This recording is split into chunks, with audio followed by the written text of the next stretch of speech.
Tylusis klastingas žudikas, taip vadinamas hepatito C virusas. Jis organizme gali tūnoti be jokių simptomų 10, 15 ar 20 metų.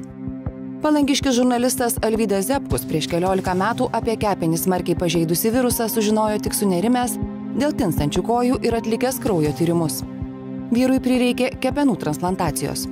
Ilgai galvojau, kur aš galėjau užsikrėsti, nes nė karto nebuvau gulėjęs ligoninėje. Jokių intervencijų mano kūnas nebuvo patyręs, tai sakykime, ir buvo labai keista. Galbūt, tarkim, per sovietmečio dantistus ta liga yra gana klastinga, jį gali žmonės pasiekti ir visiškai jiem nenutuokiant ir gyvenant padorų gyvenimą.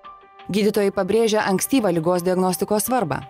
Tyrimų metodai dabar paprastesni. Per kraują ir kitus biologinius organizmo skysčius plintantis hepatito C virusas nustatomas iš seilių, nebūtinai iš kraujo.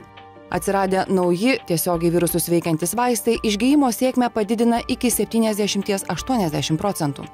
Rezultatai tuo geresni, kuo anksčiau pradedamas gydymas.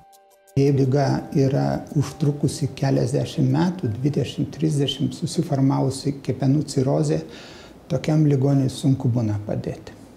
Tokiems ligoniams lieka kepenų transplantacija, o po kepenų transplantacijos virusas atsinaujina ir tuomet po transplantacijos mes gydom tos žmonės. Rezultatai kai kuriems irgi būna teigiami, išnaikinam virusą, bet žymiai daugiau vaistų žmogui reikia naudoti. Hepatito C virusas atrastas praėjusio amžiaus 9-ojo dešimtmečio pabaigoje. Lietuvoje jo tyrimai pradėti 1993 metais.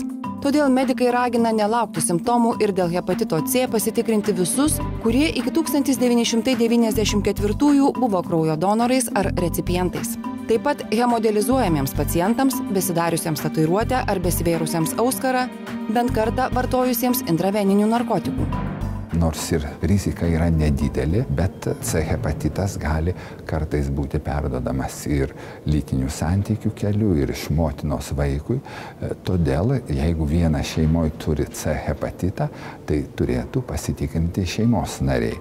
Bendrovės Spinter tyrimai atlikto socialinio tyrimo duomenimis dažniausiai sergančiais virusiniu hepatitu C įvardijami alkoholikai, narkomanai ir asocialūs asmenys. Tačiau net 90% tyrimo dalyvių nėra tekę apie virusinį hepatitą C kalbėtis su šeimos gydytoju. O vis dėlto šiandien hepatitas C dažniausia hepatito forma. Medikų atliekamų epidemiologinių tyrimų duomenimis šiuo kepenų veiklą naikinančių virusų Lietuvoje užsikrėtė nuo 2 iki 3% gyventojų.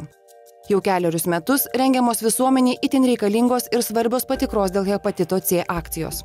Tikrinami visi norintieji ir jau ne vienai dešimčiai nesudėtingas testas tapo galimybę išgelbėti savo sveikatą laiku. Bent jau mano pavyzdys rodo, kad užsikrėsti galima visiškai netikėtai ir netgi nežinia nuo ko. O tikrintis reiktų vien todėl, kad žinoti žmonėms, ko imtis, kad jie galėtų laiku susirūpinti. Hepatitu sergama daugiau ir dažniau nei AIDS. Kasmet pasaulyje nuo hepatito miršta milijonas žmonių.